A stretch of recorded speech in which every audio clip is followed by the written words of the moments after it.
আসসালামু আলাইকুম ভিউয়ার্স, কেমন আছেন সবাই? আলহামদুলিল্লাহ সবাই ভালো আছেন আশা করি। তো কী অবস্থা আমার ফ্রেন্ড ফলোয়ারের কমেন্টের মাধ্যমে জানাবেন। অবশ্যই আমি জানতে আগ্রহী। সবসময় কমেন্ট আর লাইক কমেন্ট আর সাবস্ক্রাইব তো অবশ্যই করবেন। তো আমার অনেক ফ্যান ফলোয়ার আছে, তো যারাই আছে বন্ধুবান্ধব, তো আমার তারা মেসেঞ্জারে এবং অনেকে অনেক রকমভাবে মেসেজ দিছে যে ভাই আপনি কেমনে গেছেন, কেমনে আসা, কী করছেন, আমরা বিস্তারিত কিছু জানাইন।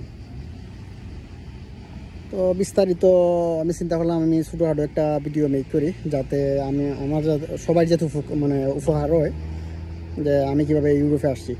ঠিক আছে, তো চিন্তা করলাম যে ঠিক আছে ছোটোখাটো একটা ভিডিও বানানোর মাধ্যমে সবাই উপকার হইব আর উপকৃত হইব, আর সবাই একটা জিনিস বুঝতে পারবো যে জিনিসটা এবং ইজি। আমাদের বাংলাদেশের মানুষ তো যারাই আছে বর্তমান জেনারেশন, তারা চায় যে বাবার টাকা আছে, বাবার টাকা হইলে সব কিছু করা যায়। তো ইউরোপ এমন একটা জায়গা, তো এখানে বাবার টাকা হইলেও কিন্তু আসা যায় না। অনেক সময় অনেকে আসতে পারে না, আবার অনেকে আসতে পারে যদি তার রিলেটিভ থাকে। ঠিক আছে, যেহেতু আমাদের রিলেটিভ নাই, আমাদের আসাটা অনেক ডিফিকাল্ট ছিল। তো মাশাআল্লাহ আলহামদুলিল্লাহ, যাই হোক আসতে পারছি, যে কোনো মতোই আসতে পারছি। বর্তমানে আমি ইটালিতে আছি, অবস্থান করতেছি। তো আমার ফার্স্ট অফ অল আমি আসার কাহিনিটা বলি প্রথম থেকে, যাতে সবাই শুনতে বুঝতে একটু সুবিধা হয়। ঠিক আছে, তবে ফার্স্ট অফ অল 2017-এর লাস্টে 18-র দিকে আমি দুবাইতে গেছিলাম। এই সময় আমার ইউরোপ যাওয়ার কোনো প্ল্যানই ছিল না। ঠিক আছে, কিংবা আমি ইউরোপে যাইতে পারবো এরকম কোনো উদ্দেশ্যও ছিল না। কেননা যাওয়ার যে মূলধন আমার কাছে ছিল না। ঠিক আছে, যেহেতু অত টাকাও ছিল না ইউরোপ যাইতে, কিন্তু অনেক টাকার প্রয়োজন। তো অত পরিমাণে মূলধন যেহেতু আমার কাছে ছিল না, আমি আর ওই দিকে আগাইও নাই যে আমি যাই কিংবা যাওয়ার চেষ্টা করি। ঠিক আছে, আমি ফার্স্ট অফ অল দুবাইতে আসি 18-র ফার্স্টে, 17-র লাস্টে। আসার পরে চিন্তা করলাম যে না ঠিক আছে দুবাইতে কাজ কাম করি। দুবাইতে যেহেতু ভিজিট ভিসা গেছিলাম, তো আমার যে দালালে নিছি আর কি, ভিজিট ভিসা নিয়ে বলছিল যে আমার ভিসা লাগাই দিব। তো আমার এখানে প্রায় 70-80 হাজার টাকার মতো গেছিলো সেই সময়কার। 80 হাজার টাকার ভিতরে আমি দুবাইতে গেছিলাম। তারপরে ভিসা লাগাইব কইরা টাকা নিতে চাইছিল, কিন্তু আমি কইছি যে ঠিক আছে ভিসা লাগাও, ভিসা লাগানোর পরে প্রুফমেন্ট দেওয়ার পরে আমি টাকা দিব। তো আমার সে সময় আমি আরও অনেকের কাছে শুনতে পারছিলাম যে ভিসা বন্ধ দুবাই। তো আমি এই সময় দালালটা কইলাম যে তুমি ভিসা লাগাইবে কীভাবে, ভিসা তো বন্ধ। আচ্ছা ঠিক আছে, তুমি যেহেতু কইতেছো ভিসা লাগাইবা, তো তুমি ভিসা লাগাও, লাগানোর পরে আমি তোমার ফুল টাকা দিয়ে দিব, সমস্যা নাই। না হয়তো আমি অন্য কোনো জায়গায় টাকা আমি রাখি, তুমি কাজ করার পরে টাকা নিয়ে যাইবা। ঠিক আছে, তো দালালে কইছে আচ্ছা ঠিক আছে।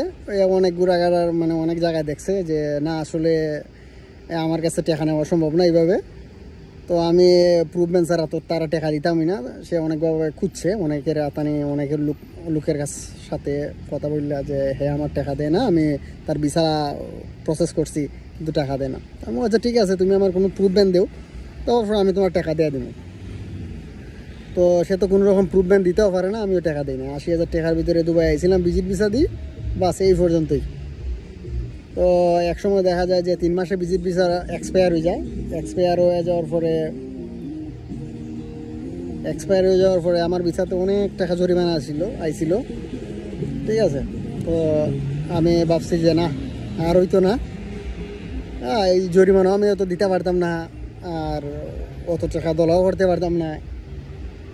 তো দেখি কোনো এক সময় দেখা যায় সরকারি কোনো রুলস আইলে কিংবা মাফ করলে জরিমানা আমি দেশে চলে যাবো। আমার সিদ্ধান্ত এটাই ছিল।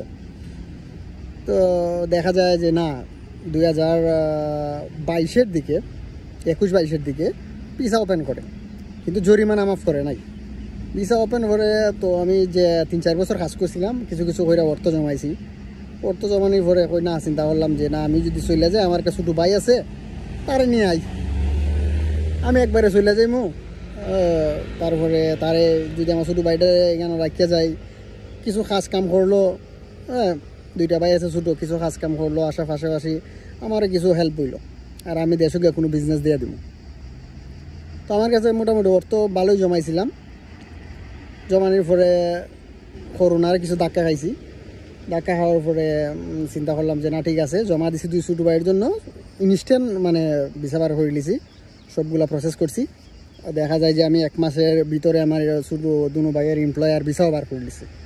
ঠিক আছে, তারা আইসা পড়ছে, আইসা কাজও কামও লাগাই দিছি, প্রায় 5 মাসের মতো কাজ কাম করছে। ঠিক আছে, তো কাজ কাম করার পরে আমি মোটামুটি একজন ব্যক্তি পাইলাম, মোটামুটি বলতে গেলে দালাল টাইপেরই, মোটামুটি বলতে গেলে বাইও আবার দালাল টাইপেরও, যেহেতু এরা এইগুলা বিচার কাজ করে, এজেন্টই বলতে পারো। তো সে বলতেছে যে এমনি একটা সিস্টেম আছে, তোর বাইরে ইউরোপ পাঠাই দিবি, টাকা লাগবো তোমার 7 লাখ। আচ্ছা 7 লাখ লাগে, যেহেতু 3 ভাই মিলে রুজু করতেছি, আচ্ছা দেও, যে পরিমাণ অর্থ আছে আমরা কাছে জমাইছি, আর বাদ বাকিটা মিলাই নিতে পারবো। আচ্ছা ঠিক আছে, তুমি প্রসেস করো, কেমনে কি বলো, যে এটা একটা এমনি কন্ট্যাক্ট ভিসা ফাটাই দিবে। আমি তো আর অতটা বুঝি না, যা বুঝি যে না এরা হয়তো কোনো কন্ট্যাক্টে তাদের কোনো লিঙ্ক আছে, কোনো সিস্টেম আছে। আচ্ছা ঠিক আছে, তুমি প্রসেস করো। সে প্রসেস করছে ক্রোয়েশিয়ার ভিসা। এই সময় ক্রোয়েশিয়া সেনজেনা ছিল না, সেনজেনা ছিল নাকি সেনজেনা ছিল না, সেনজেন ওইবার 1-2 মাস না 3 মাস আগে জানি ফাটাইছিল, এই সময় সেনজেন হয় নাই মানে। তো ফাটানির পরে দেখা যায় যে আমার ভাই ঢুকছে ক্রোয়েশিয়া ঢুকার পরে, তো হের যে কোম্পানি ছিল, কিছু কোম্পানি ঝামেলা হওয়ার পরে কোম্পানি তো আর সঠিকভাবে কাজ দেয় নাই। পরে আমি এখান থেকে তারে গেম দেওয়া ইটালি পর্যন্ত নিয়ে আসি, ফাটাই দিই। আমার ভাই ছিল, এক ভাইয়ের মাধ্যমে কিছু প্রায় এই সময় ক্রোয়েশিয়ার থেকে বাংলার টাকা 3 লাখের মতো লাগছিল। হ্যাঁ, ক্রোয়েশিয়াতে আমার ছোটো বাইরে যে নিয়ে আয়। তো তারপর ইটালি পর্যন্ত এখানে কাজ কাম করে আইডি কার্ড পাই। আইডি কার্ড পাওয়ার পরে চিন্তা করলাম যে না, এক বাইরে যেমন ফাটাইছি আরেক বাইরে ফাটাইছি। এরপরে এই সময় ক্রোয়েশিয়া সেনজেন, তো হেয়ার মাধ্যমে পাঠানোর পরে হেও ওইভাবে আইছে। আচ্ছা এই সময় কিন্তু আমার ভিসা নাই, আমার দুবাইয়ের ভিসা নাই অলরেডি, আমার ভিজিট ভিসার জরিমানা। আমার উদ্দেশ্য নাই যে না আমি আর হইতে যাইতে পারবো, আমি হয়তো আর কোনো সময় যাইতে পারতাম না, এরকম স্বপ্ন দেখে লাভ নাই। তো শুধু আর একটা ভাই ছিল, এটারও ফাটাইছে ক্রোয়েশিয়া এই সময় তো সেনজেন ক্রোয়েশিয়া, হেরা কাজ দেয় নাই, হ্যাঁ ডাইরেক্ট বাসের টিকিট কাটতে ইটালি আইছে। মানে আমার যে আর একটা ছোটো ভাই আছে তার কাছে ইয়া মোটামুটি সে থাকলো। তো পরে দিয়ে আমি একটা সুযোগ পাই, এক আরবি হয় যে আমার ভিসা লাগাই দিব, এবং বিনিময়ে সে 4 লাখ টাকা দাবি করে ভিসা আসে হোক। আমার আচ্ছা ঠিক আছে, 4 লাখ না, আমি তোর আরও বেশি দিমু, তুই আমার ভিসা সবগুলো ঠিকঠাক করে দিতে পারবি না? সব পারবো। আমি ওকে ঠিক আছে, কয়দিন সময় লাগবে?